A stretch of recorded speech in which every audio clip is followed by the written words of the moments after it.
So here we are on day 2. It is Saturday. It's about 6:30. Sun's gonna go down maybe 45 minutes, half an hour.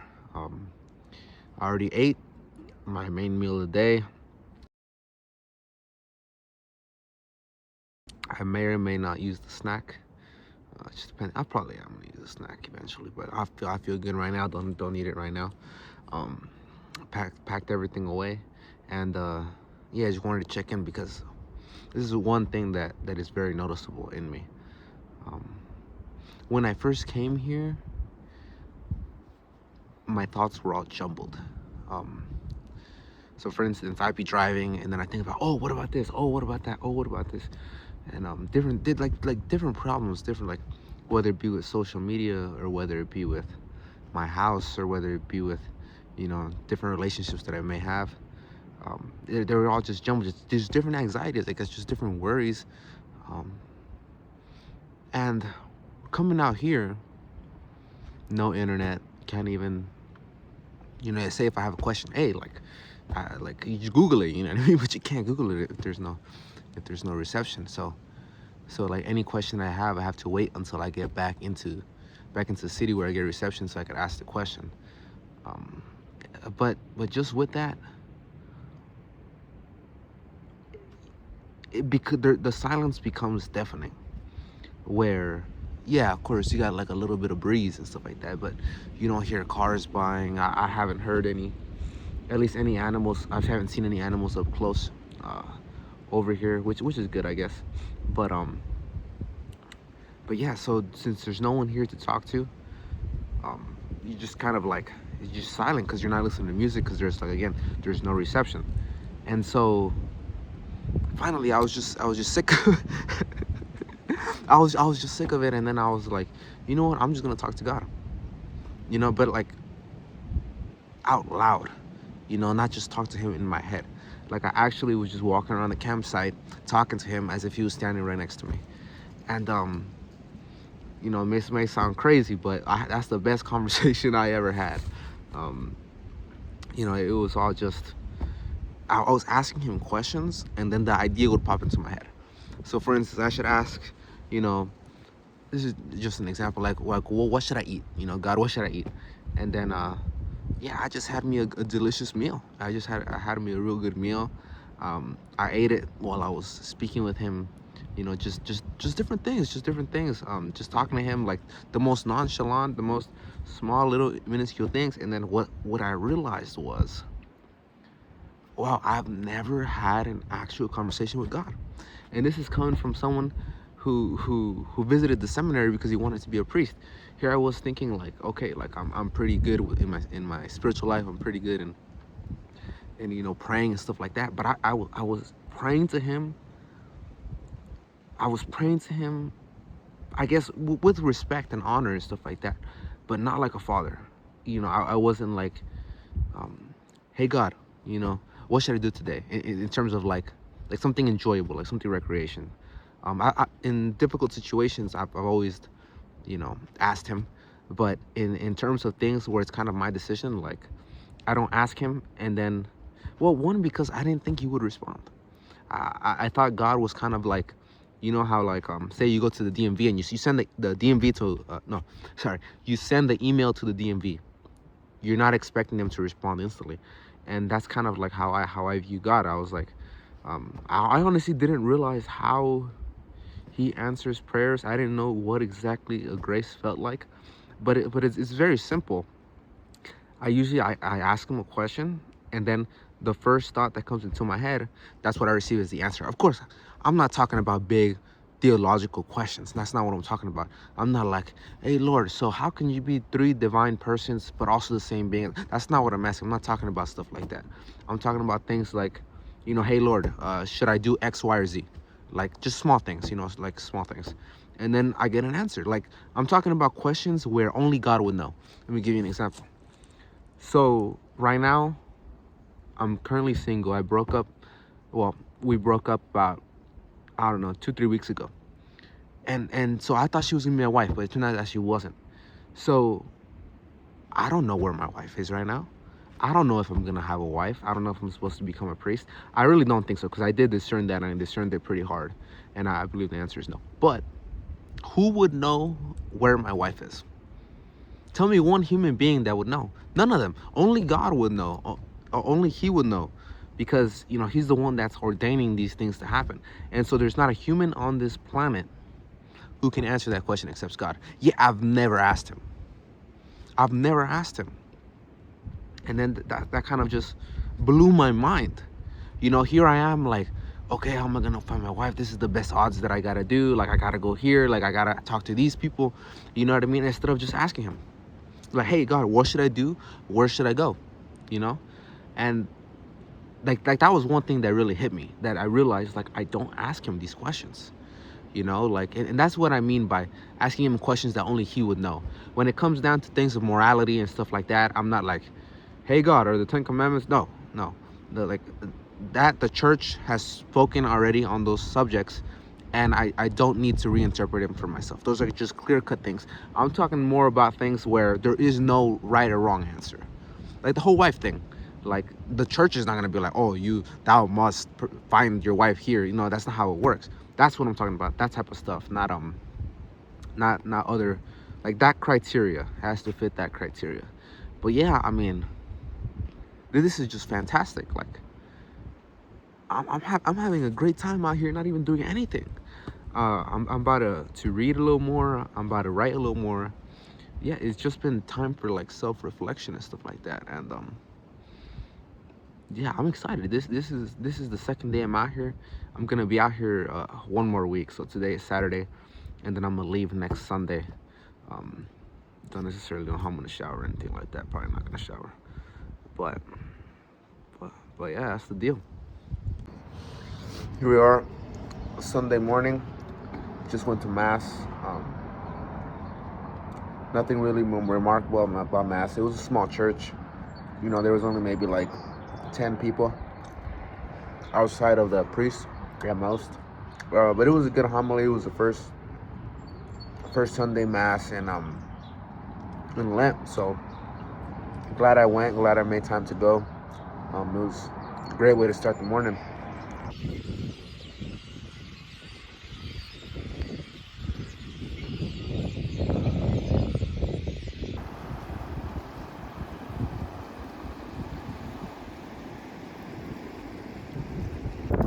Hey, y'all, I ain't dead yet. I ain't dead yet, y'all. Okay, so here we are on day 4. Got the fire in the background. Have had that on for a few hours now, and I'm not sure if I recorded anything yesterday, just today. But honestly, I've just been so caught up in, to be honest, just thinking about God and just being peaceful out here, out in the woods, that I've kind of like, I didn't even want to make any videos. You know what I'm saying? But yeah, I figured out of charity that it's good to document my experience. Basically, just give my testimony, I guess. So, I mean, where to start? I mean, I would just say it's day 4. I haven't even finished the week, the 10 days or whatever. But coming out here in the woods has been one of, and I can't even say that it was my decision. It was kind of just something I just kind of did on a whim, but it was a great, very fruitful time, and I haven't even finished. I think the biggest thing is coming out here in the woods. It gets you away from all the nonsense. It gets you away from all the noise that's in your head of things that don't matter. And I'm not sure if I used this in the past clip or not, but I'm almost about to buy my first house, and it's a big deal, and I was supposed to have it by January 30th. Today is March 10th or something like that. So it's been delayed almost 2 months. And this whole time I've been like, when am I gonna get it? When am I gonna get it? Like, I should have had it by now. Why do I not have it? Like, I'm tired of living in the dorms, you know what I'm saying? Like, I want to have my own place. I want to throw parties, you know what I'm saying? All that type of good stuff. But what I realized specifically today is I knew I had an attachment towards it. I knew that I wanted this house perhaps more than is what's good for me. And the result of that is I'm worrying about it. I'm trying to predict the future. I'm trying to, you know, basically dictate things on my own when these things are out of my control, right? If there was something that I could do to make the process go by faster or something like that, then I would do it. You know what I mean? But at this point, my hands are tied. So me worrying about the house, all it does is it robs me of my peace. And how can I say that? Because me worrying about it is not going to change the speed in which I get it. Because it's not something whereas the more harder I work, the faster it comes. I've done all the work that I've done. There's no more work on my side, and it's basically just letting the process happen. And you know, honestly, I've been pissed. You know what I'm saying? I've been real mad. I've been real, you know, annoyed. It's been a real big stressor on me. Thinking about this and on everything else as well. But you know, just kind of letting go and basically being, hey God, if you want me to have the house, I'm gonna have the house. And for whatever reason, you don't want me to have it right now, or maybe ever, but I know for a fact it's not your will for me to have it now, or else I would have had it by now. And maybe, you know, he delayed that house so that I could come out here into the woods. And basically, you know, the biggest thing about coming out here is that you get to know yourself. You get to know your fears, your insecurities, and even some of your strengths, I guess. But I think the biggest thing is like you think to yourself, like say like me, I'm just, you know, working on the fire, make sure it doesn't go out, you know what I mean, keep myself busy, reading, writing, praying, what have you. And you get that nagging thing, and one of those nagging things was the house. And that's how I found out, okay, this is a problem. You know, I kind of knew it was a problem, but sometimes you don't, you know, something's a problem, but you don't really address it until it's become something way larger than it had to be. And in the same way, you know, I have a lot of faults. I realized I have a lot of faults, but today was kind of cool where it's only been since today where I realized my predominant fault. And my predominant fault was the vice of curiosity. And basically what the vice is you desire knowledge that's not fit for you. And how that plays out practically is this. Lots of times, you know, and I'm sure we all suffer this to different extents, but for me, this is my predominant issue that causes all the other issues. So say, for example, in my life, sometimes I want to know what other people are thinking, and specifically what are other people thinking in relationship to me. And before, I thought that was sort of prideful, which it is, but it wasn't coming from a place of pride. It was coming from a place of curiosity, and not in a good way, of, okay, I want to know what's in their head, when the knowledge that's in their head is irrelevant to me. And me knowing or me not knowing, especially me worrying about it, is not going to make me any better of a man. And then the same goes with circumstances like the house. So those were the two things that I pointed out, was circumstances and basically what other people are thinking. And the thing about that is, no one can predict the future and nobody can mind read. So here I am worrying about these type of things, making decisions based off my predictions in my head instead of looking at reality and being like, okay, I don't have the house. It sucks, you know what I mean? But am I any worse off today than I was yesterday? No, and the answer is no. You know, but me thinking, okay, you know, I want this house, I want this house, I want this house. The only thing it is self-torture. And I'm torturing myself for no reason because, hey, God doesn't want me to have that house. At least not right now. So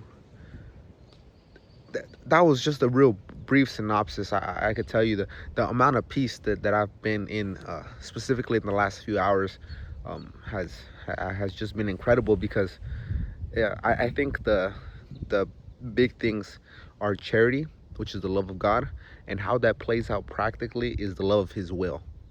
So if it's right now, outside of the circumstances that I can control, it's God's will for me out to be out here in the forest and to not have the house and to have certain other things going on. Hey, so be it. To unite one's own will with His, and then I'm so much more peaceful because here I am. I'm not fighting what I cannot fight and what is not in my control, which is His will. You know, you're gonna go up against His will, you're gonna lose every time. But yeah, that's this is not the final say that I have in the matter, because like I said, this is day 4 and I'm going to be out here a few more days. So at the very end of it, I'll I'll basically sit down. I will gather all the knowledge, all of my little writings that I've been doing, all those little thoughts that I've had. I'll look back, I'll reflect on it, and then I'll give you guys like, I think a summary is the wrong word, but I think a better thing to say would be why, like a lot of us ask ourselves, well, I can't say that. I ask myself the question, what's the point of being Catholic? What's the point of loving God? Okay, I get in the future, okay, you get to go to heaven, but so what? I mean, right here in the now, like like things are just sucking, you know what I'm saying? Like there's certain other things, other religions, false idols, whatever, where you're allowed to have the things that you want. In Catholicism, lots of times you're not. So it's like, oh, you can't do this, you can't do that. And you're like, hey, yo, what's up? Like, here I am pouring out, basically all my desires. And then what am I getting in return? Nothing. That's kind of, that's a real brutal, critique. But that's because in all those situations, I kept fighting his will every single time. And the reason I kept fighting his will, because of the vice of curiosity, where I wanted to know the future and I wanted to predict things and I wanted to change circumstances that were outside of my control. And all it did was, make me into a irritable person. And yeah, I think the peace that you can receive is worth far more than the house. It's worth far more than the praise of everybody. And that's just in this life. We're not even talking about in in the next life. And I think a big error that I fall into is thinking that, you look at the sinner, and then, like, the sinner who is happy to be a sinner, you look at them and you're kind of jealous almost. You're like, okay, well, they're doing all the things that I want to do, and then here I am sacrificing, and my life sucks. When it shouldn't be that way, because the reward that you get is not just in the next life, but it's in this one too.